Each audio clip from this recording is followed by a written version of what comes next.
And welcome back to another episode of JP and the Beanstalk. You bet.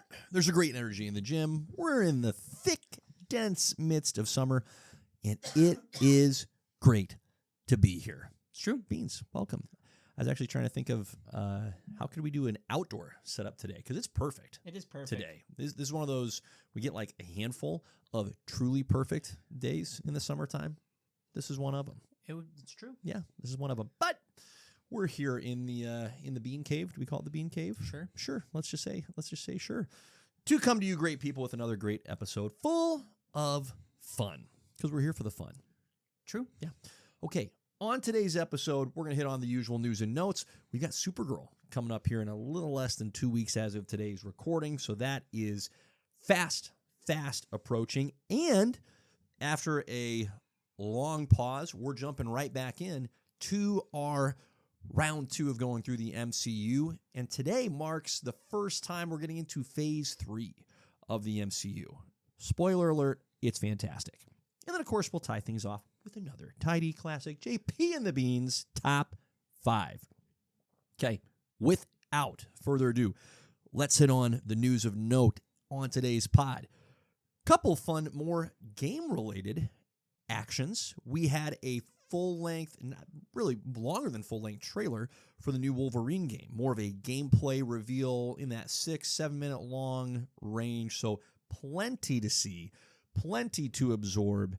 And oh my gosh, I don't know what the official measurement metric that they're using in this game is to track the amount of blood that's shed, whether it's gallons or old school wells or just oceans, but it's a lot. It's a lot. It is. What'd you think of that bad boy, Oh, it was Beans? amazing. Holy That's what shnikes. a Wolverine game needs to be. And Yeah. boy, did they nail it. Yep. So coming off of Insomniac's Spider-Man games, Yep. where they nail Spider-Man, Yep. and you're like, Wolverine is the exact opposite of Mhm. Spider-Man. There's no long Mhm. range. You are in people's faces with Wolverine. Right. I didn't know how well they would. I had faith in them, but this is a very different character. Yep. They crushed it. They crushed it. Dude. It looks so much fun to just tear people apart. That's truly what happens. Like, it was as visceral of an example of what it could look like for a Wolverine video game as you'll ever see, right? Like, just every opportunity for something to get cut off or slashed, like, it was, oh my gosh, it was extraordinarily violent. Well, I even give them props for the environment. They really used the environment very well. Yep. Watching that guy get impaled on the forklift was insane. That's right. That was nuts. So you feel like Wolverine. You're like, oh, you look at him in the comics, you're like, there's no way that guy could take out an entire army. And then you're watching this and you're like, oh yeah, he can. Because the dude just is taking shots left and right, and it doesn't matter because the healing factor is insane. You know, so the healing factor, real quick rabbit trail here. Do you think Wolverine just gets royalties from every other video game in existence that uses a healing factor? You would think. I mean, he should. He should, because every other game that you play anymore is on the Wolverine mechanics. Right. Where it's like, oh, you just, hide in a corner for a little bit after taking some blows or some shots, and you know what? Give it a good 2, 3, 4 Mississippi, and then jump right back in there, cowboy. You're going to be fine. Well, and that's, I think, the most interesting part about this game, right? Mhm. Because Wolverine has arguably one of the best healing factors in all of comics. Yep. I think Deadpool's probably one of the few that beat him. Right. How do you balance that in a video game? Especially like this, because this is a brawler. Yeah. Right? It's not Yeah. like you've got people all over the place and Right. you've got other people that draw fire. Yep. But just they showed it off a little bit. Like, you get that recovery time that you have to try to make and succeed at. Sure. But like, I'm going to be very curious how well this is balanced out for sure. Mm-hmm. And I mean, it just cracks me up because watching the Wolverine game, that's just such a pronounced part of who that character is. And so it doesn't distract me from the game. It more distracts me from every other game where it's like, you guys are just ripping off of Wolverine here. Like, come on, this isn't your move. And listen, they're video games. They're not supposed to be quote unquote realistic per se. They're supposed to be immersive, right? They're supposed to, as much as they possibly can, and this is part of the appeal, I think, of those Spider-Man Insomniac games. It's one of the reasons why Spider-Man is one of the probably best comic characters to translate into a video game format. Like when you're playing as that character in that format, it feels like you are, or that character is an extension of you. Right? Similar with the Batman Arkham games. Like it just feels that extension, that particular connection is there. And I think that's part of what makes other characters that are exceptionally powerful, right? Like Superman and like Hulk, so elusive to try and translate into an effective game because you're just so overly powered that either the challenge isn't there or it's just hard to feel connected in that relatable or similarly relatable fashion. I don't know if this is a good or a bad thing, but this game just feels like a very violent wish fulfillment for a lot of people, right? Yeah. I mean, Wolverine's been in all kinds of video games. Has he had a solo game prior to this Probably, but not but like not this. of note. Yeah, not like this. Not of anything of note. But like the Marvel Ultimate Alliance games. Yep.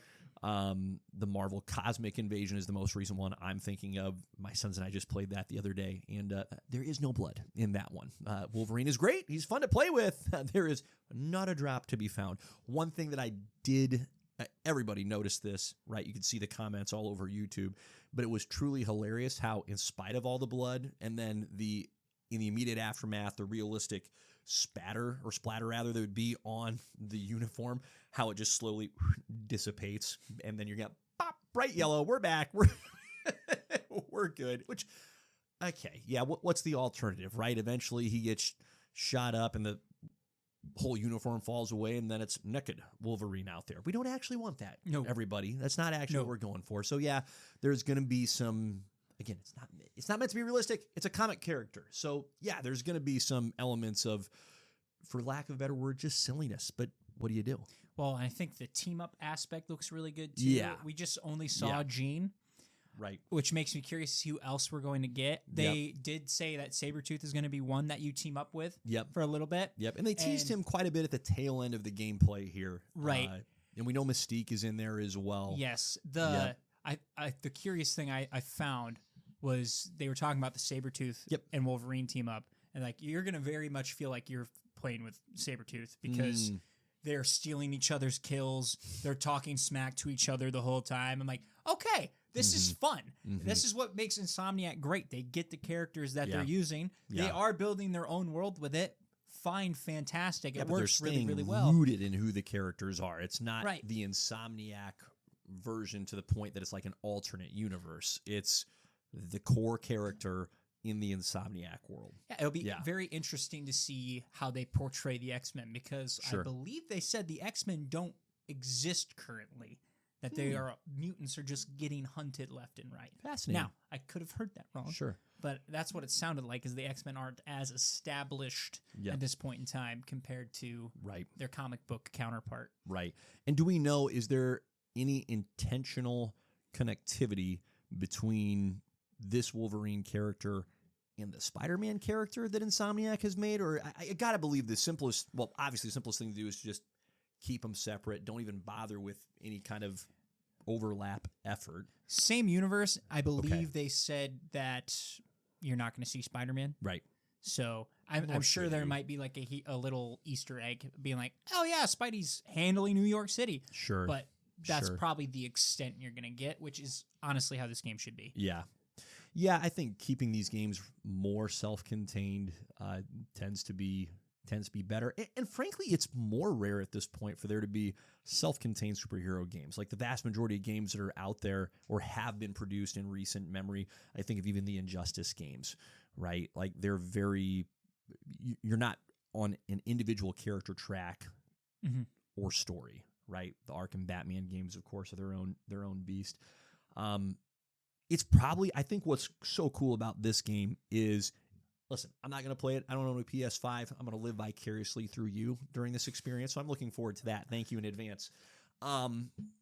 But this is going to feel, I'm almost certain, like once you get to play it and you and everybody else gets to play it, it's going to feel like how on earth did it take this long to get to this point with this character? Because Wolverine should be a phenomenal video game character. Well, yeah, it should be a layup. It Yeah. should be just like this. I think a lot of people compare Wolverine to getting like he should just got a God of War style game, right? Where That's what this looked like. Yeah. Honestly, it looked like God of War just have him as a hunt people. non-gamer. That's what it looked like to me. Have him hunt villains. Yep. Go after Stryker. We've Yep. seen that so many times. You might as well. Might as Nobody's well. gonna get mad if you kill a bunch of racists. It's really not. People will celebrate. Yes. So it's there's layups here and Yeah. like you said, how is this not already made? Well, and we'll get into it later, come top 5 time, spoilers. But there's so many great villains to choose from. So many good. So many great And we've villains. seen part of them Yeah. in that trailer, right? Yep. Or in past trailers. Yep. I love the look of the Sentinels in this Yep. game. They look They just look phenomenal. like classic Sentinels, which is a compliment, Yes. by the way. Sabretooth looked great. Yep. Mystique looked great. I believe we got a hint at Omega Red, Yep. who looked fantastic. Yep. His character has So- been confirmed. Which, Yep. what a great pull, Mhm. because that's a character that is super cool if you look Mhm. him up. Mhm. That does not get a lot of limelight. So I'm Yeah. very excited for the opportunity to tear that guy's tentacles Yeah. off his body. And I thought, like, this is almost always, like, every game when you're playing this singular hero game has its villainous, what I'm going to call fodder, right? Like, there's the mass of bad guys that you have to kind of chew your way through in order to get to the bigger, higher level villains. And so in this case, we're seeing a lot of the Reavers, okay? Yep. I thought they looked really solid. Like, it's an easy thing for that to look, for that fodder to look and feel like what they are. But I thought the level of detail was pretty solid. It looks like there's going to be different, essentially, tiers or categories, which, again, standard stuff, not too surprising. But it's good when you make the layups. And I thought, based on this look, that they're making the layups. Really, the only time that we've had the Reavers in the movies has been Logan, that They were movie. phenomenal. And they were right. They were terrific. So this felt like this reminded me a lot of the Logan movie. Not a perfect one-to-one comparison, but just, oh, they got it right. That looks good. That seems to function at a high level. This is why it's actually going to be a challenge at different times for Wolverine. So the whole look just was tremendous. Yeah, and his ability to just take out like 15 vehicles in that trailer is just Unreal. amazing. Yeah. Fighting the guy on the Unfreaking real. roof. I'm so pumped. This game is gonna be great. Yeah, no doubt. Looks super cool. That's awesome. So September 15th, few months out yet, but closer than you might think, is the scheduled release date for Wolverine, again, exclusively on PS5. I said exclusively. Is that right? Like, they don't do these on PC, No. right? For Insomniac, do they keep it on PS5? They keep it on PlayStation for a little while, and then they port it to PC. Okay. But I don't. Okay, think, but at least the initial release is just... and I think they stopped doing that. I don't think they're going to do Got it. that again. Okay. So Got it. Cool. I missed this on our last pod, but Lego Batman Legacy of the Dark Knight dropped back on May 22nd. The resounding response has been positive, like super positive. Friend of the pod, Eric, so he's in education, and he had texted me. We were messaging back and forth about the game before it was released, and he said the release date is perfect. School's going to get out, and I'm going to go straight into my bat cave, just get lost in this thing. And he's been messaging me since then and has just been over the moon about the gameplay and everything I've read and looked at online. I mean, it's essentially they mash up everything. right. Batman movie related, but then Batman Arkham game related. And so you have the storylines from the movies with the Arkham gameplay, the different suits, the different villains that come, and vehicles, right, that come from all these different eras, hence Legacy of the Dark Knight being in the title.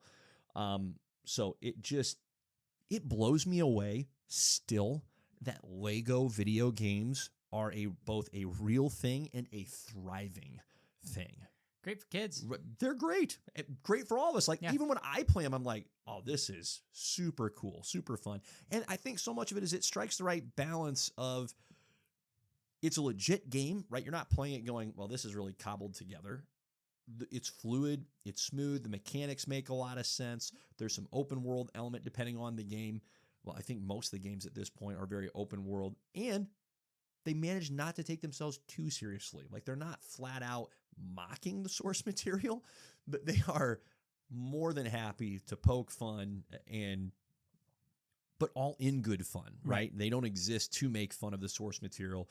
They're somehow managing to enjoy and honor the source material while having a good laugh at the quirks that we tend to take for granted. So just want to give that drop in there. That's pretty fun that already in 2026 we've got one release that's been great and another release to look forward to on the gaming front. Yeah. So not something we hit on a lot, but when we do, it's fun to bring up the highlights on the gaming side. Okay, speaking of things to look forward to, Supergirl. It's coming out June 26th. We're days away, so it's time for our usual fun that we get to have with predicting what we think is going to happen in the movie. This, by the way, harkens all the way back to one of our earliest pods when James Gunn made the Suicide Squad movie, and we knew so many people are going to die, so it was so much fun predicting who's going to die. Obviously, we're expecting most people to live that we see in this movie, but let's start when it comes to Supergirl with, I think, this really critical context. Where are our expectations for what we're hoping to see out of this movie, and in particular, how good do we this is really simple, but how good do we think it's actually going to be? This is Supergirl's first true big screen performance. I want to say they dropped the Supergirl movie like in the late 80s, but since I can hardly remember, it wasn't that great. Yeah, it was just one of those, let's pretend that didn't exist. Kind of like the original Fantastic Four movie from the late 80s, early 90s. Like, let's just all agree that never happened. So anyway, what do you think, Beans? What's your expectation going into this in a couple I'd weeks? say your biggest point of reference for Supergirl is going to be the CW show, Yeah. which I've seen none of. Yep. But I heard it wasn't too bad. I don't know. Good run. I couldn't tell you. It did, what, 3 seasons? All those CW shows, kind of have that, like, none of them are bad. Right. None of them are, you're going to watch and go, this is phenomenal television. But you're also on the CW's budget. Yes. So you're limited on what you can do. Yeah, like I remember years ago now, it's probably at least 10 years ago, watching the first season of The Flash show that was on the CW. It was really good. It was super engaging.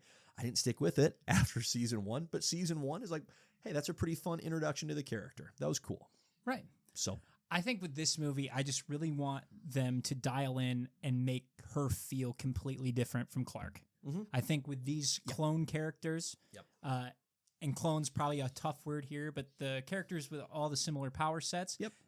Similar powers, different names. Right. Back in the day, they kind of are cookie cutter, right? And so I want them to lean on her more emotional side, right? I mean, we got the emotional side to Clark in his, but I want them to really lean into her instability, if you will. Yep. Because she's not mentally well Right. in this, and they show that. So I think we're going to be able to see the short fuse in her, and by the end of it, hopefully she can come to peace with everything that's been happening by saving crypto, right? So I just really want them to focus in on like, okay, she's different. That's my big hope, right? So we're going to get the hero's journey. Yeah. That's very typical here, but I guess that's my big ask from this. Yeah, So. I love that, and I'm fully on board with. So consider that seconded. And for me, my ask would be, hey, keep the scale small. Now, how can the scale be small when we're jumping from planet to planet? Fair. I mean more in terms of the character scope, right? I think one of the temptations and risks when you're introducing a character that up to this point hasn't been, like, Supergirl's not on the same level of recognition and even fan appreciation that like a Wonder Woman is, right? There's a reason Wonder Woman got a feature film, a couple of them, before Supergirl, all right? But now that we're leaning into the Supergirl angle, I think the temptation can be to litter the movie with all kinds of other characters. Like, we're already getting Lobo mixed in here. And for as much as I think it'd be fun if they, oh, look, there's Martian Manhunter. That'd be kind of a neat drop. But also, like, don't do that, right? Like, this should be truly a Supergirl movie. And the characters that you include in this movie around her have to serve the very important function of drawing out and developing who she is, right? Just like you said, we need to understand by seeing, not by being told, but by seeing how she has come to be who she is in this moment in time, right? And that's one of the most critical elements of any good storytelling and any good character development is you can't just tell us, oh, so-and-so went through this or experienced that. You've got to show it. And based on the little snippets we've seen in the marketing, it looks like this movie's going to take its time with showing Kara's experience with Krypton's destruction. And while I think all of us as fans were really grateful that we didn't get any of Krypton in the Superman movie, right? Like we've seen that recently with as recently as the Man of Steel, even going as far back as the OG Superman movie. Okay, we didn't need that a couple years ago, but we do need and actually want that now with the just last summer with this Supergirl movie, because her experience with Krypton's destruction is so different than anything we've seen with Superman, who as an infant has literally no memory of the instance, right? His first living memories are on planet Earth, whereas Kara spent really important formative years on Krypton and then had to go through that tragedy, had to live it out, watching everybody around her die. So there's potential for this to be a really strong and powerful way to develop her character is by showing that and taking the time. And so I'm just hoping, that's my biggest ask, like don't rush and don't take away time from Kara by plugging in all these other auxiliary characters that we'll get to eventually. We know we will. Like James Gunn is a big character guy. He loves his character. So I'll be curious if they can stay governed enough to not have 8 other characters pop up. Like we're getting Lobo. There's probably going to be 1 or 2 others that we haven't seen, but let's not get, if there's ever a time to stay fairly limited, I think it's this movie. Yeah, and I agree entirely. And I think Lobo can be your guy to kind of anchor the cast of characters. Yeah, and provide some levity. Right. Yeah. So I will be very curious how they do Krypton here, just because, like you said, we didn't get a lot in Superman. We just know that his parents are actually not good people, which is a plot twist that I don't think any of us saw coming, right? But we didn't Still working through that personally. Right. So we didn't get too much from Clark. Yeah. And now, you know, because you go back to old Superman movies and they always show Krypton blowing up and they send in a rocket and here we go. Yep. We get to actually see, okay, were her parents good people? Bad people? What are we dealing with on that front? Yeah. Do we actually get to see what blew up Krypton? Is that going to be Brainiac setting up for Superman 2? Is that what we're going to get? Great or are they question. going to give it to somebody else to build that up later? Yeah. Right. I have a lot of questions on that front of how this is going to tie into the second Superman, if at all. Yep. Right? Yep. It depends on if she's going to be in it. I would be surprised if she wasn't in the second Superman movie. Yeah. So, like, we got questions on that front. Yeah. So I kind of hope, in a weird way, they do build the rogues gallery a little bit rather than That's a good thought. the like that. heroes, right? Because the first Superman did a really great job at building up the heroes on Earth around Superman. Yeah. Right? Yeah. So to have, like, these little teases of, oh, here are the villains that are going to be coming after Clark here pretty soon. Yep. And maybe Kara as well. That'll be fun. Yeah. Right? So I am very curious on that front because let's be honest, the main villain in this is probably going to die and nobody's going to care. No. Because he's not that prominent of a villain. Right. Like you said, he had his little one-off in that story for Supergirl. He was and introduced for the purpose of this particular story. Yes, and then never shows up again as far as we're aware. So I'm guessing Lobo does the job because I'm going to guess Supergirl's going to have her moment where she almost kills him, right? And she's going to almost kill him, but she's like, I can't for Clark. And then Lobo goes, I got it. Yep, and then Lobo hook, and it's over. Yep. So, which is perfect because it sets up Lobo's character and it sets up Supergirl's character arc throughout this entire movie. Because I guarantee you she's going to be very close to killing a couple of people if she doesn't off the rip. So...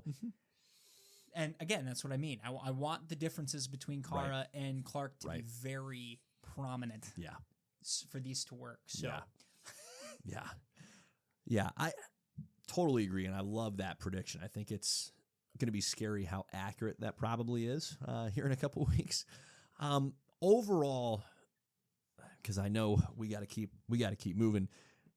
Overall, my hope for this movie is that I'm not expecting it to be spectacular. Okay, I am expecting it to be tidy, right? To be well done, not rushed, not microwaved. Like, I'm expecting to walk out here and go, cool, that was really solid, right?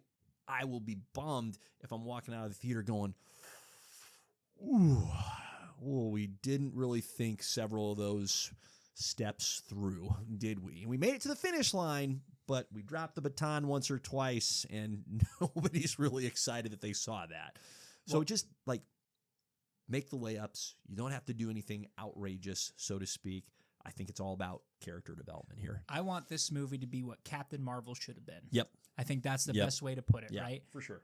No, for sure. We're not the audience for Supergirl or Captain Marvel. Not the primary audience, right? no question. We don't really care. But Yep. when I go into Captain Marvel and I get in that movie, I got one personality and there was no flexing of emotions, and it's I'm better than you and the whole movie. Yep. And from what I can already tell by this trailer with Supergirl, we're not going to get that. She's all over the place on the emotional scale, There you go. which is great. Yep. Let her act. Yep. That's a part of the gig. Yeah. So I just want to come out of that movie and be like, I want more of that. Yep. That's what I want. Yeah, I want to spend more time with that character. Right. I want to see her show up in Superman 2. I don't want to come into that and be like, I could do without Supergirl for And be another just 3 fine. movie rotations, right? So, and with Captain Marvel, to their credit, I thought the second one was a lot better. Big improvement. They Yep. gave her a lot, again, that more emotional depth and range. So, as long as they stay away from the one emotion, Yeah. I'm better than you. Yeah. I don't think that's what that's going to be. Yep. I really want the anger. Like, I really do. Because that's what makes Supergirl great. Give her the Red Lantern storyline at some point, right? Let her deal with it. But yeah, let her be the short fuse. Yeah. That Clark Let her has see to red and go. Right. That makes Clark be like, all right, we got to reel her in just a little bit. Whoa. Because that's fun for Clark, right? That's fun for us to be like, oh, no question. Okay, that's a fun dynamic. So, Yep. yes, that's my big ask. Yeah. No, that's great. I love it. All right. Well, we're looking forward to Supergirl June 26th, coming in hot, very soon, very soon. All right. Time to dive back in, Beans, to the MCU. It's been a piece. We've had a lot of great content to talk through with Daredevil, with The Mandalorian and Grogu of late. So we're circling all the way back here to the start of Phase 3 with Captain America Civil War. Okay, here's what blew me away. Already shared this with you before we hit record.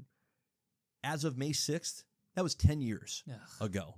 May 6th, 2016 is when Captain America Civil War came out. I can't believe it's been 10 years. I know how old that makes me sound, and my voice is just getting higher, but holy farts, 10 years? I was doesn't graduating seem high possible. school. It just doesn't seem possible. It's nuts. Oh. Graduating high school.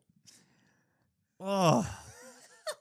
It's incredible. crazy. I can't, for whatever reason, this is the first time, and I know we're getting into the newer of the MCU movies, so we've been well beyond the 10-year mark for all these other movies that we've been diving into, like Iron Man was 2008. Like, we're closer to 20 years ago now with that one. But Captain America Civil War, for some reason, going, wait, 10 years ago? That's tripping my trigger. That's absolutely wild. Okay, so just to set a little context, right?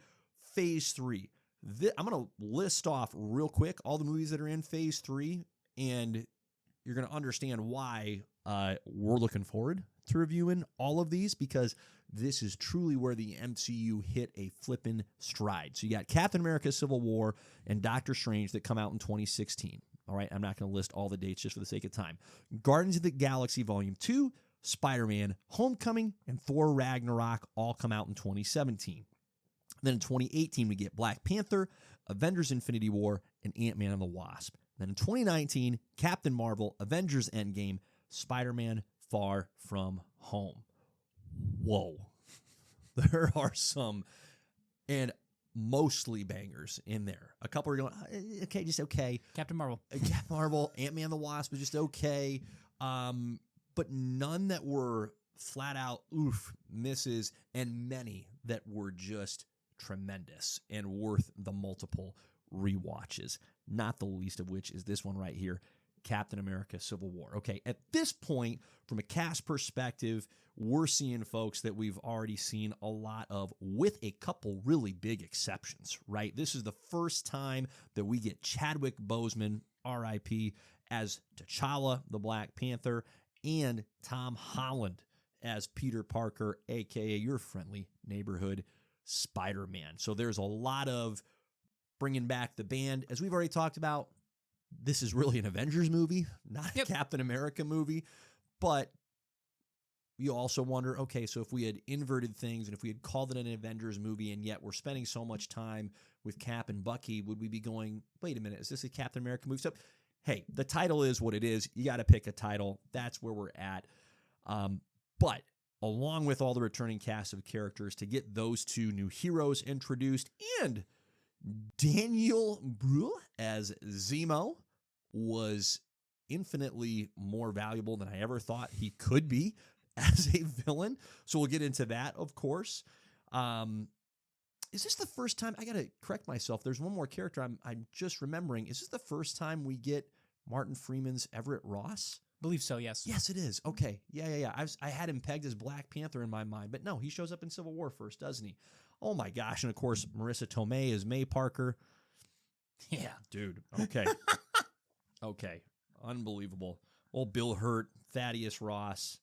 Come Rip. on. Oh yeah. Also Rip. Okay. So rescind my earlier, it's just the folks we've seen. There's a lot. Point is, there's a ton in here. Yeah. Now, it all boils down. Here's the big idea. Here's the big theme of this movie: to relationships. That's what this movie comes back to. And that's why ultimately it works, because we've got Black Panther, so T'Challa and his father play a key part in this movie, in their relationship. You've got Tony Stark and his parents that play a key part in this movie. And then, of course, it's Captain America. Captain America and Bucky is the center at which the rest of this goes round. So, Beans, on that note, what'd you think of this one on the rewatch? When you rewatch this, it's such a bummer.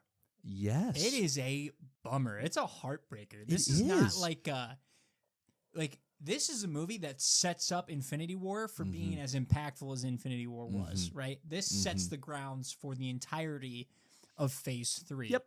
Because you are now splitting up the Avengers in half. Yeah. Right off the rip. Yeah. In Phase 3. Yeah. And you're like, oh, this is not a good thing. And not even like as equal separate groups, but like as nomads for a not small portion. Yeah. Yeah. They completely annihilate the Avengers as a concept. Yep. Right? Yeah. So Sad. it's depressing. Yeah. Like that's what I thought. I came out of this, I'm like, I'm really bummed. Yeah, I don't remember being this bummed. Yeah. I don't know if the first time I was just riding the high of the I think so. airport scene. I think so. But Yes. you go through this and you watch it the second time around, you're like, It's hard to enjoy in that respect. oof. Yeah. And then because I even had the thought to him, like, was it too soon to pull the trigger? And then I thought about the entirety and of leading up to Infinity War. I'm like, no, they had to have this. Like, this had to happen for Infinity War to work for the end game portion to get the really big payoff. Yeah. So it was, it'll bum you out. Mm-hmm. So I will say it's hilarious because I was watching this movie and like you said, like we got Black Panther in here for the first time, Spider-Man for the first time. Mm-hmm.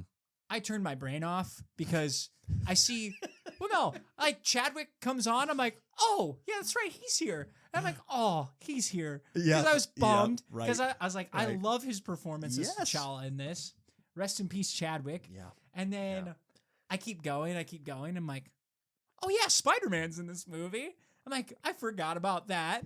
And then I keep going. And then You're essentially watching it for the first time. And then Ant-Man comes out of the van. I'm like, oh, Ant-Man's in this movie Scott's too. Here. I'm like, what's happening?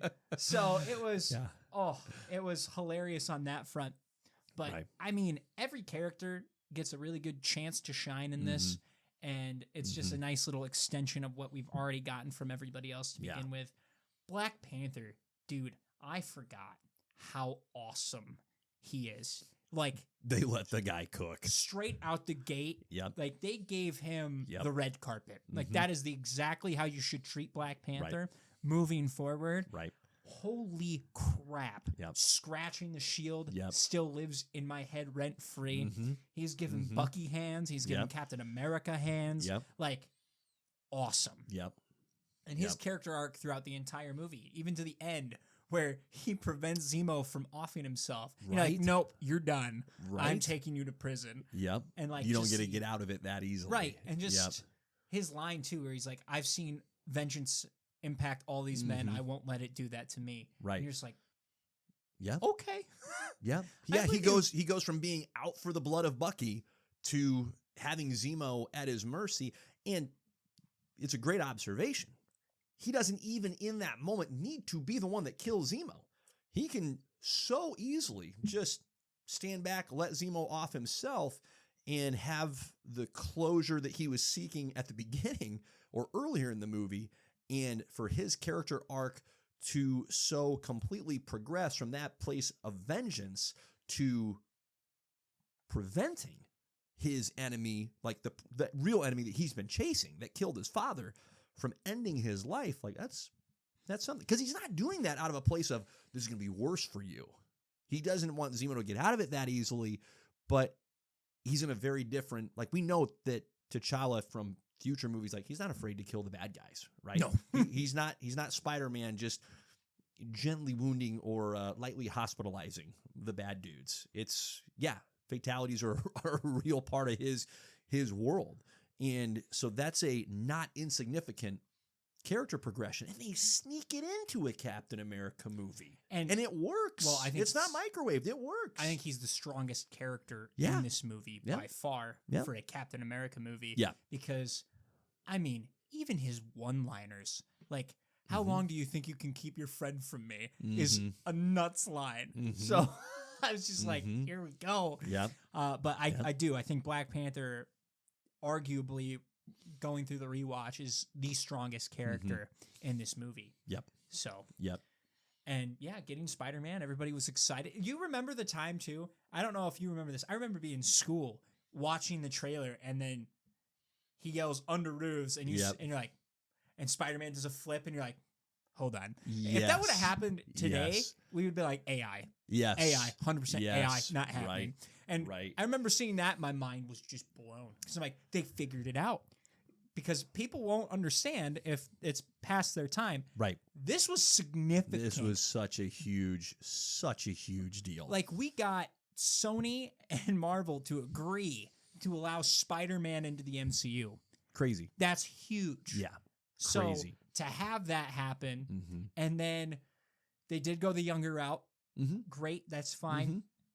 And he was, Yeah, genuinely smack dab in the middle of high school at this point. and he felt Yeah, like a high school kid. totally. Just, and a delight. As Like, it turns out, Tom Holland still feels like a high school A kid, but little bit, you know, yeah. that's okay. Some of us Right. are just young always. That's you, Tom. But it was like hilarious watching him deal with Falcon and Winter Soldier, and then Ant-Man. Right. So even his interactions with Captain America, Mhm. where they're like, Mhm. "Oh, where are you from?" Just great. So to have Spidey back, not even back, but to have him introduced the fold. MCU, because let's be honest, if I was to start Marvel Mhm. like cinematic universe, Mhm. Spider-Man would be the first person I'd introduce, Right. not Iron Man. Well, so let's dwell on this topic for a moment, because in a lot of ways that's exactly what happened, right? So, quick history lesson, we've hit on this before. Marvel was doing so poorly just as a company. They sold the rights of the X-Men to Fox, of Spider-Man to Sony. They sold off their best, most popular characters at the time to these other entities, right? These other studios, to go make movies to try and get an influx of cash and save the company, okay? Think about that statement. Their best characters. That's not an exaggeration. Captain America was not the character that movie studios were going, hey, we'd love the rights of that guy. Same with Iron Man. Same with Thor. It was the X-Men, and it was Spider-Man, and it was the Fantastic Four. And so Spider-Man gets the initial Tobey Maguire trilogy. And so the most popular Marvel character across, across fandom was Spider-Man, because those movies by and large were great. Obviously, the trilogy didn't finish strong, but that was still what was emblazoned in everybody's brains. And so then you have Marvel gets its poop in a group, starts putting out the MCU, and yet Spider-Man is essentially in exile, right? We're getting these other movies, and nothing against Andrew Garfield, but they weren't great movies. Yeah, not and his so it's fault. just not his fault at all. And so it's just this awkward, I'm trying to think of like a good correlation to it, but it's just this awkward simultaneous existence. And so you're absolutely right. For those that didn't have to live through that experience, to see plop Spider-Man show up in the middle, Unannounced, by the way. Right. No one said anything No. about it. No one was expecting it. No. There was no rumors. No. There were no leaks. It was just bam in that trailer. Pure shock. That was absurd. Absurd. And the best kind of absurd. And with that you can Captain have. America's shield. Yes. Of all things. They're like, oh, holy crap. Yeah. No, just what a wild thing. Yeah. Well, okay. I think it depends so much. What you just described is accurate. It depends so much on who you are and where you're at when you're watching this movie as to how you respond to it. Because I know people that love this movie in the sense of they're going, this is one of my favorite MCU movies. I have never felt that way, but I've understood why people love it, because the strong elements, like the enjoyable elements, are so strong, but it is a bummer. Yeah. It's a bummer. At the end of the movie, like, it doesn't resolve in a way you're going, bang, yeah, super cool. At least I don't, like, I can't help but get stuck on the crap, man, that sucks. The team is broken up. Like, there was a lot of genuine breakage that took place out of all these really critical relationships that have always been,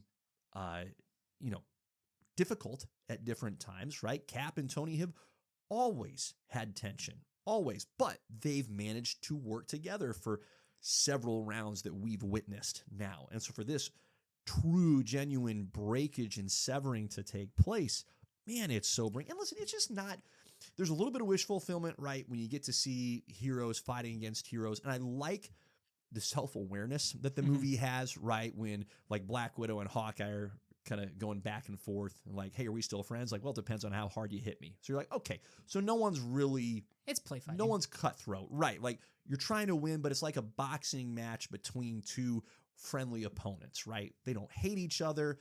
They're just at odds. So we're competing. We're not going out, we're not going for blood here. It still like limits my enjoyment of it, right? I'm like, I'd rather see the good guys fight bad guys. And so then you transition to the final fight between Cap and Bucky and Iron Man, and it is a tremendously well-crafted scene, and it sucks because you're like the whole time going, oh, stop. Like, oh, that's really cool. Oh, but stop.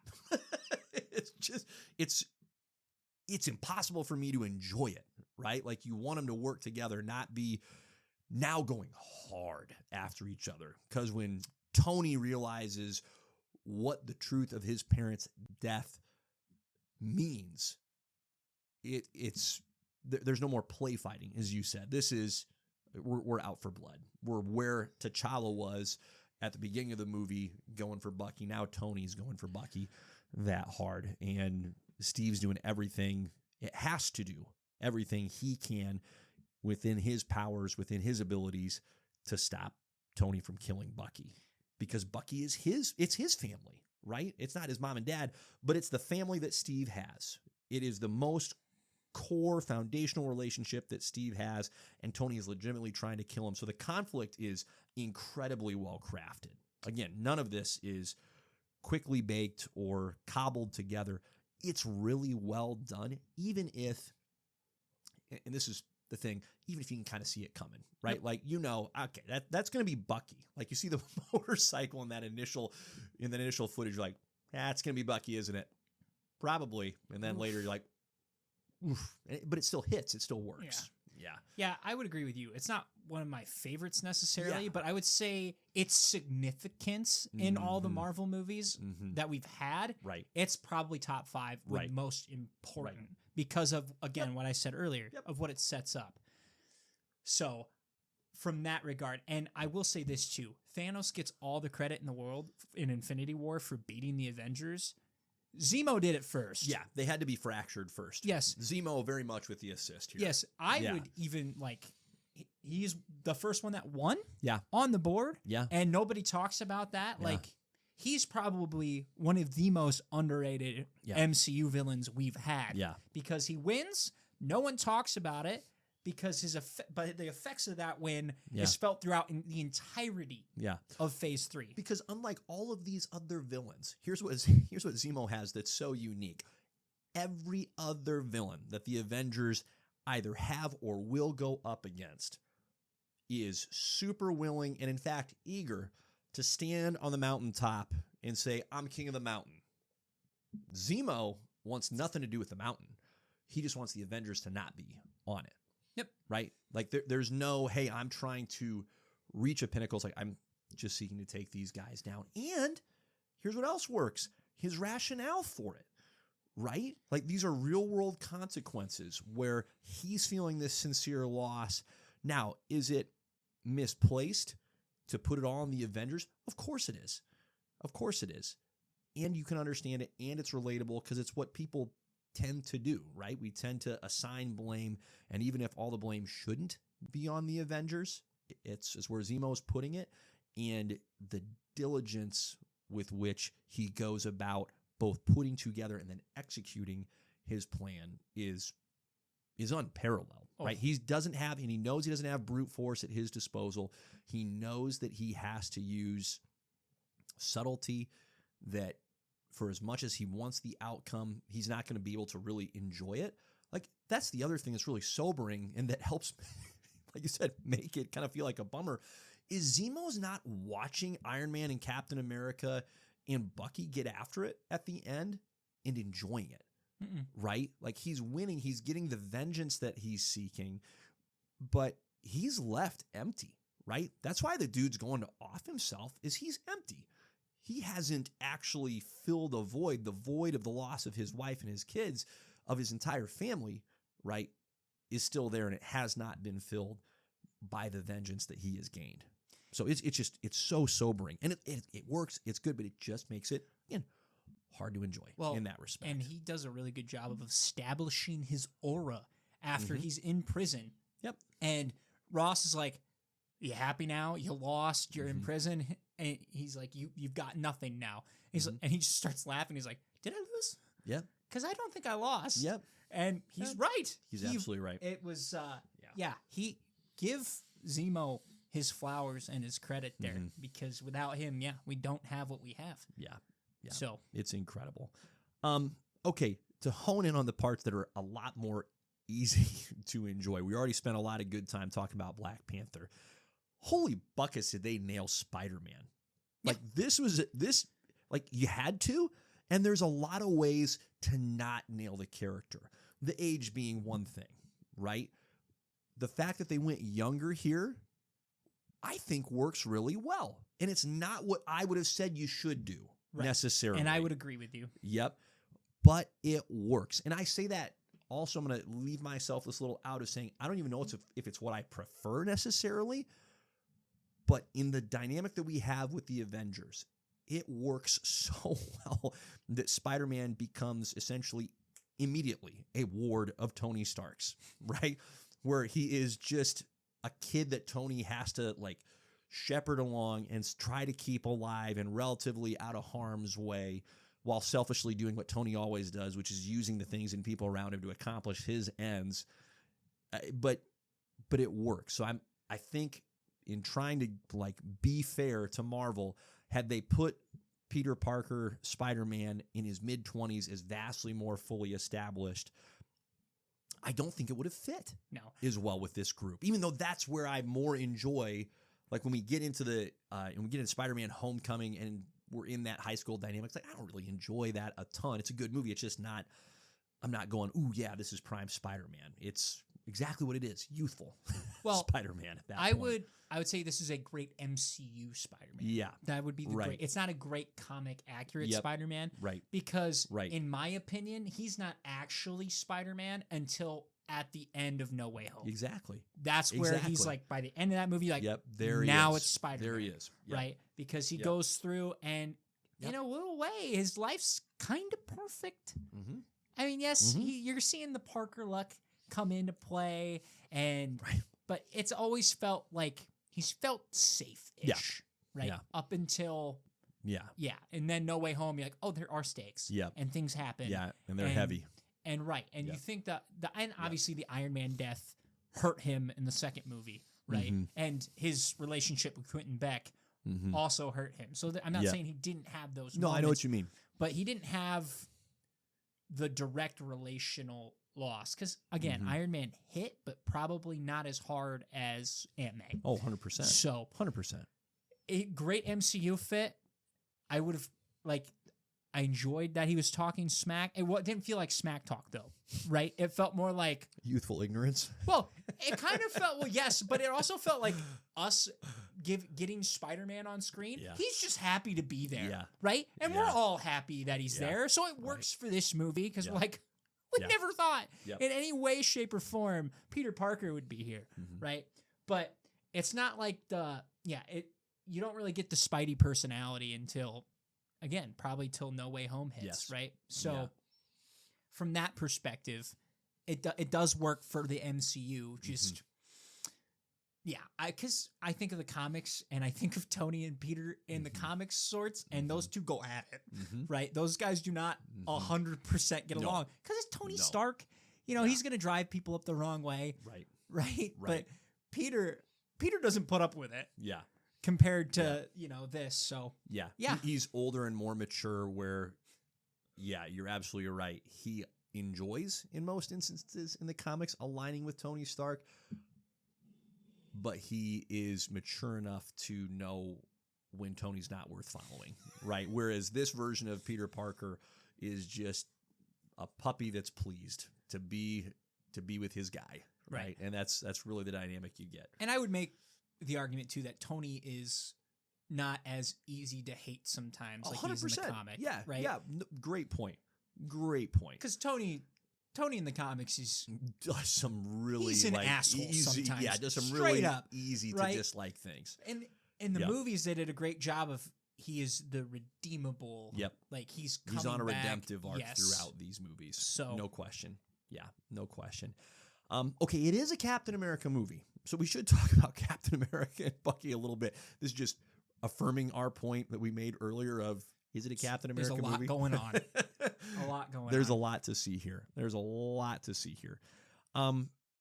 The fact that this is kind of the end of the line for the Cap and Bucky relationship, right, that we saw begin in First Avenger, unwrapped further in Winter Soldier in a really dynamic way, and now Steve's pursuit of just saving Bucky, right, comes to its conclusion in this movie. This is really where that pursuit ends, because we know Bucky ends up in Wakanda in cryosleep, and they're trying to untangle all the nastiness that Hydra wove into his brain. Man, is that such a strong core for the rest of this movie to just build off of, because Steve's sincerity gets stretched to the max here, right? Like, how far can he really go for this friend of his? And you just see that to the end, right? With you to the end of the line. And that is lived and breathed out.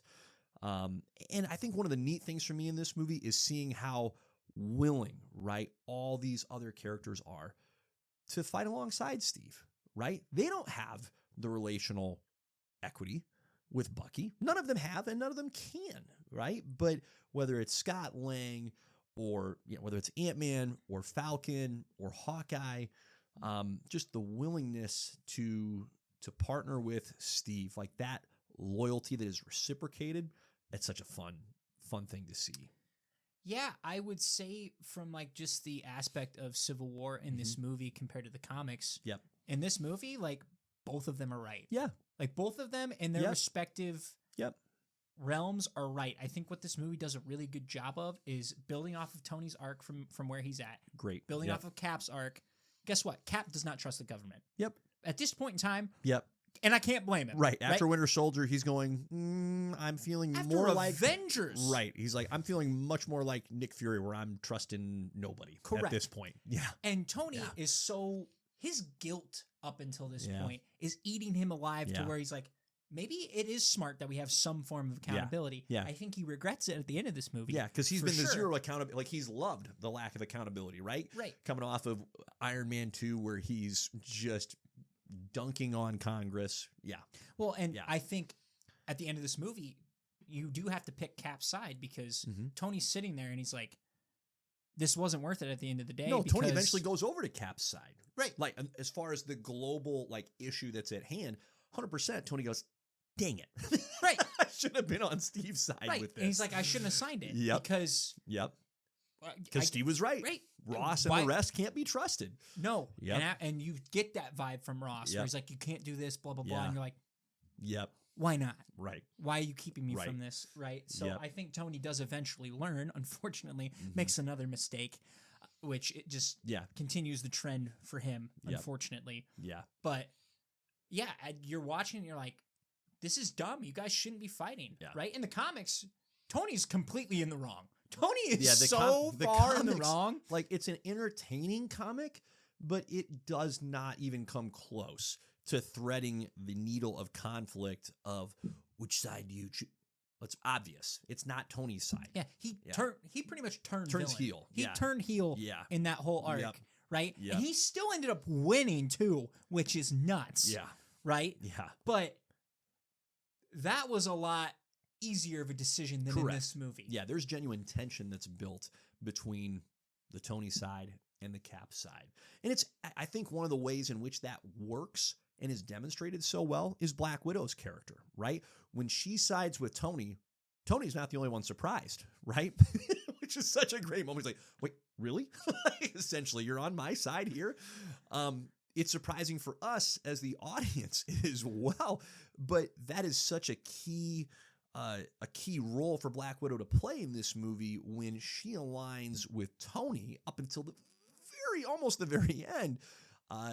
That is a function of demonstrating how real the tension is, right? How real the choice is for all these characters. Because it's not really that surprising when Rhodey sides with Tony. It's like, yeah, you guys are buds, right? We kind of expect you to be on the same side. Even though Rhodey, to his credit, is not a blind Tony follower. It's not what I'm saying, but the fact that it's Black Widow that jumps into the Tony camp, it's like, oh, okay, yep, we actually have a genuine choice to make here. That's a moment. That's significant. Yeah, no question. So much of the movie, there's so much we can get into. I know for the sake of time, we got to keep rolling. It's so effective. You're absolutely right. It is absolutely, the legacy of this movie is certainly in the top 5. It's probably in the top 3, really, in terms of the impactfulness and what this movie does for the rest of Phase 3 to set it up, but even the way in which it pays off all that's come before. I'm aligned with you. It's not the most enjoyable movie to watch as a whole, but what a phenomenally well-crafted movie. And once again, the Russo brothers do such a good job of balancing all these characters, and not one of them, to me, feels slighted or ignored. Like, it's incredible that we're just hitting this stride of such a large group of characters that, in their own way, with their own amount of screen time, are being given the proper due and development. That's incredible, really. Right. Well, I mean, I think the best example of this, probably one of the best fight scenes in all the MCU, is the airport fight. Yeah. And each person gets their moment to shine in the airport, right? There's an interesting comparison to wrestling. They said pretty much they're like, for the up and comers, they're like, okay, if you get 5 minutes, you're gonna make it the best 5 minutes you can have, right? If you get 30 seconds, you're gonna get the best 30 seconds. Right. And I feel like with this, that's a great comparison. Movie, like, how much time did Ant-Man maybe get? Maybe 10 minutes? Right. Maybe 10, 15 minutes total? At and most. Very significant impact. But he did well with it. Right? Yep. Spider-Man, same kind of thing. Yeah. He had 10, 15 minutes with the character. Yeah. Awesome. Impactful. Right? So it's impressive when you have that little amount of time, but you have that big of an impact. And I think that whole airport fight alone is again what makes the Russos get freaking Infinity War, Endgame, and now Secret Wars, where they're going to have even way more characters than they could have ever imagined. Somehow the scale is increasing. Yeah. And they're going to get 2 movies with that to flesh all that out. So, right. Yeah, and rightfully so. They earned that. So, tip of the cap to those rascals. They really did it. They really did it. All right, that's Captain America Civil War. Again, somehow came out 10 years ago. Next on the docket will be Doctor Strange. His introduction to the MCU. Wow. That one's going to be That's a time. Yep. Yep. That'll be a time, or dare we say a trip. So looking forward to that. Okay, it is time for another classic. JP and the Beans Top 5. Today's Top 5, tying all the way back into our conversation around the Wolverine game, we wanted to give you our top 5 X-Men villains. Because in that Wolverine game, as we know, all right, we've got a couple smattered in there, and there's so many, as we already teased, so many great X-Men villains to choose from. And somehow we've never done this. We've never done a top 5 X-Men villains. Seems wild. But this is it. This is the day. So without further ado, Beans, you go first. Number 5, which, by the way, again, the X-Men villain roster. Oh, boy. They always talk about Batman and Spider-Man having like the best rogues gallery in comics. Right. X-Men should be talked about in that category. Yeah. They just should. Very, very much in the there. list is crazy. Yep. Number 5 for me is a character I haven't spent too much time with. Yep. But whenever you see that creepy little bastard, you know he's going to be sneaky, right? I got Mr. Sinister at number 5, a character that somehow, some way, we have not had in live action, which is nuts because he's been teased, right? But never gotten. The fact that this dude has been around since the 1800s, crazy.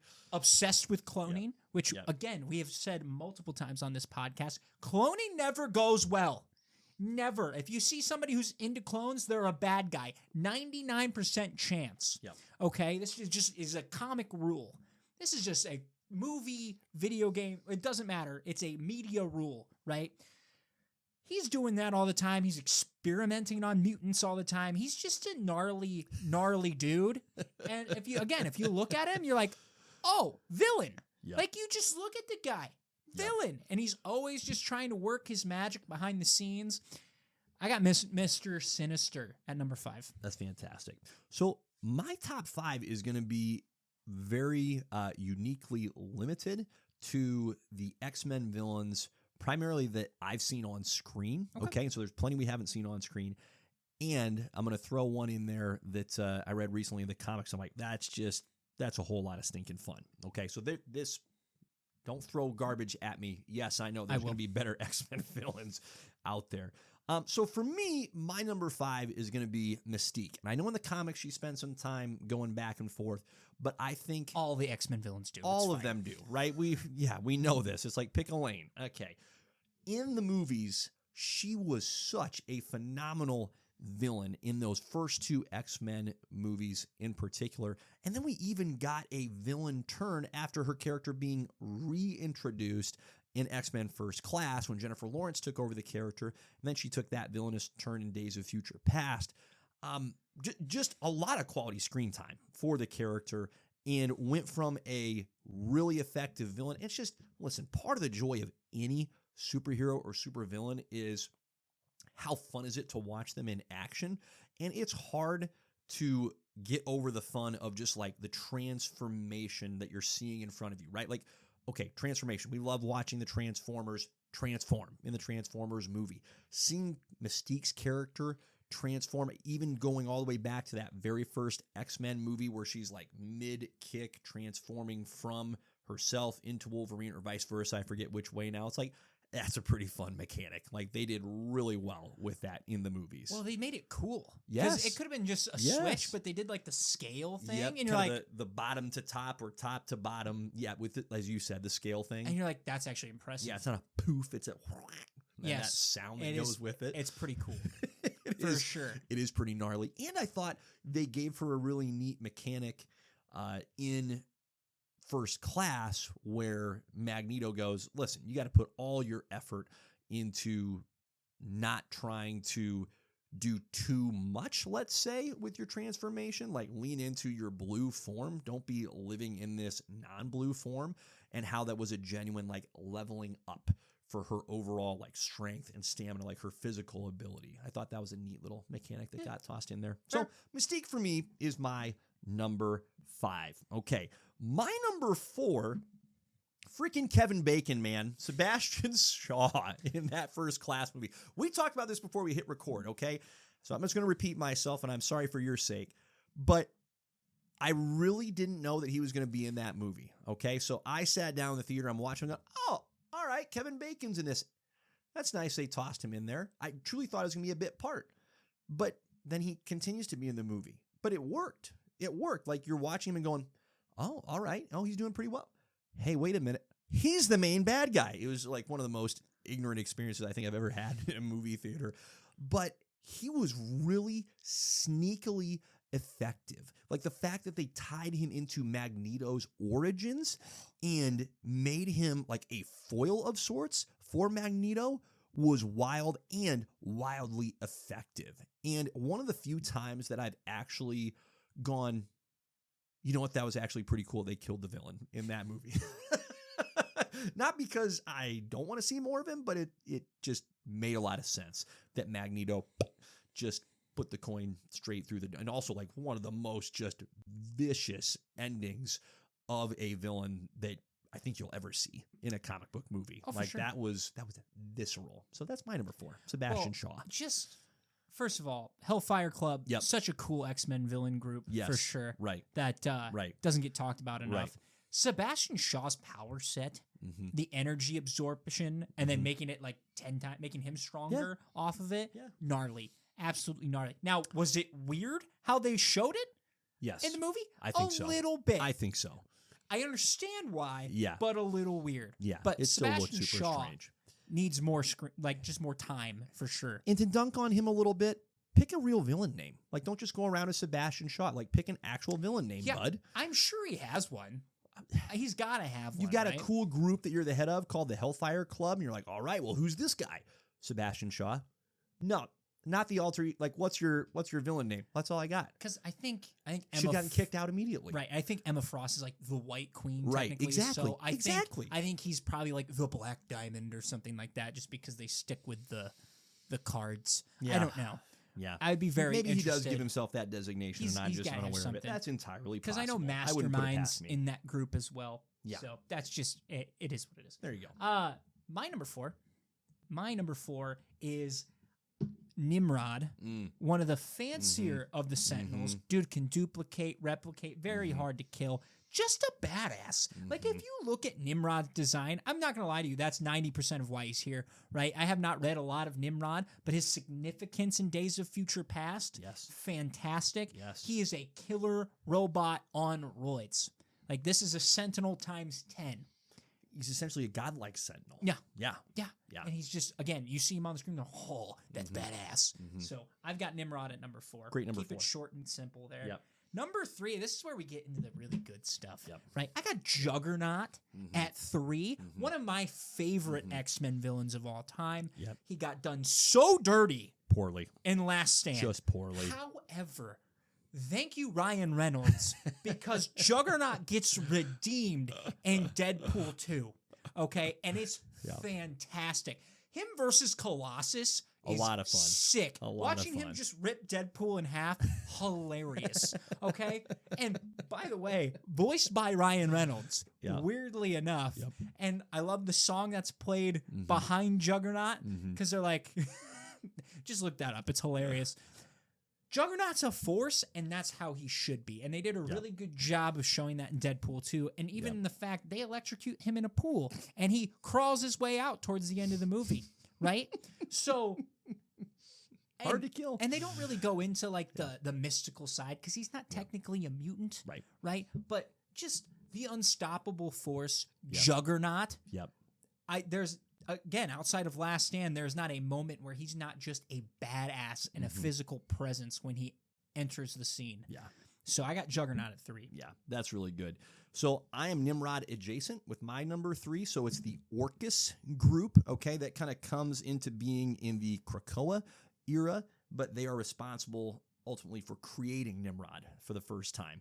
But the group is like this bizarre amalgamation of who you would expect initially, right? Like the likes of Hydra, okay? But then S.H.I.E.L.D. actually gets involved. So it's just this combination of good, usually like good, and then also usually bad entities coming together, all out of the uniform goal of stopping mutant kind from taking over the Earth, okay? So it's just a really fascinating group that, shocker, okay, creates a bad outcome with the likes of Nimrod, but weirdly effective. So that's my number 3 is the Orcus group.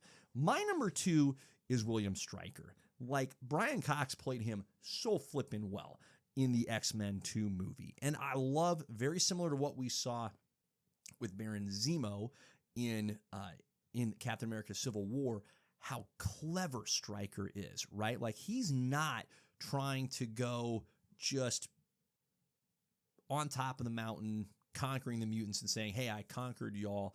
Like, he's subtle, he's manipulative, he's extremely clever, he's using mutants against mutants. He is such a formidable foe because he's not willing to just fully reveal himself. He's willing to be patient, and he's very effective when he takes his shot. So William Stryker is my number 2.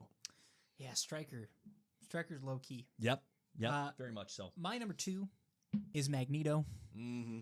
Because, and I'll be honest, Magneto's probably one of my favorite X-Men characters of all time. Like, if we were just doing favorite X-Men characters, he'd be in there for sure. Yep. Because Michael Fassbender and Ian McKellen, yes, 2 actors Pretty who good. completely nailed the character.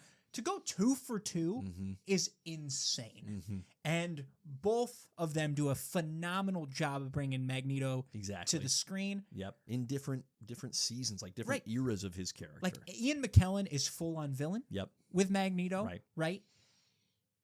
Michael Fassbender is more of an anti-hero. Yeah. Like, he flips the line, and to me, that's kind of what Magneto has evolved into Yeah. in present day, Right. which I kind of like better. Yeah, I think truly. it works better for his character. Makes more sense, I think. But Yeah. his power set is incredible. Like, this is an Omega level mutant if you let him be, right? Yep. So it's just, and he's justified. Yeah. It's hard to argue with the guy Yeah. when you're like, fair, Yeah. fair. Yeah. You survived the Nazis. That's a fair, a fair response. Yep. So 100%. Magneto is my number 2. My number number 2. 1. That's your number 2. No. You go ahead. You're number 1. I was I'm confused. just setting you up here. Okay, No, I'm just setting my you up. number 1. You threw me off. Apocalypse. Yeah. Apocalypse is my number 1. Just his motivations in all of the X-Men comics. Age of Apocalypse is such a fun read if you haven't read it yet. Just the fact that his mindset is not just mutant focused, it's world focused. Yeah. He just wants the best of the best. He thinks the weak should die. Yeah. And he looks at mutant kind as that evolution, right? Yep. And then the ability to just pick and choose and then soup them up to 11. Right. There's not a single character that I've seen that gets the Apocalypse upgrade that looks bad. Yeah. That looks rough. That I'm Right. like, oof, that guy? Like, look up the Hulk Oh, as jeez. his Horseman of War. All right? Look at Wolverine. Gambit. Obviously, Archangel is probably the most prominent here. Yep. And let's be honest, when he was just Angel, he's just a dude with wings. Yep. Not that impressive. Not that great. And then he loses the wings, gets the Archangel upgrade, and you're like, Oh, you stay there. oh, he's death. He is the Horseman of Death. I understand why now. Chucking the feathers. You're like, oh, okay, my bad. Good I was upgrade. unfamiliar with your game, sir. Horrifying that he's blue for whatever reason. But there's just not a single guy that gets upgraded by Apocalypse that doesn't look even Incredible. cooler. Yeah. So Totally agree. I have Apocalypse. Yeah. You can't kill the guy very well either. He's just this force. Well, and that ability, and I know, listen, I know that third movie of the, I don't know if you want to call it like the X-Men prequel trilogy, the X-Men Apocalypse movie, as a whole, underwhelmed. When they showed that function of the Apocalypse character to be able to essentially gift other mutants with upgrades of significance to their own abilities, like, that's that's really sweet. It's his cool power. That's it really is. Really, that's as legit as it gets right there, and unique in that respect as well. So totally agree. My number one is Magneto. What you already said about Ian McKellen and Michael Fassbender is a big reason why. Like that character has such gravitas. And as you also stated, the reason why he is the villain that he is totally understandable and relatable, and that makes him such a great villain. Because no, you don't want him to win because he's not choosing the best possible outcome, but you also understand why he came to the conclusions that he did. And even if you want to go into the comics, like his impact is so significant, even when he's not the primary lever puller. Like I think of the House of M storyline where his daughter, the Scarlet Witch, just creates such chaos throughout that universe, and a lot of it comes back to her frustration and dissatisfaction with her dad, with Magneto, and his inability to truly create a better world for mutant kind. So he is a phenomenal villain, and I agree with you. I enjoy him most when he's not just in pure villain form, when he's in that anti-hero realm, living in that tension, I think makes him all the more compelling. So for me, that's Magneto as number one. Good number one. Good number one. Good number one. Great job, Beans. Anything else for the good people out there? I think that's it. Well, we appreciate y'all listening. Yeah. What a great summer it's been so far. Looking forward to more. Toy Story 5 is coming out this upcoming weekend. We don't have enough time for me to go into that. Yep. Nope, we're not going to see it. That's my thoughts. So, I still haven't seen the fourth one. I think that's okay. No window in the franchise. Anywho, nope. On that note, Godspeed. Peace.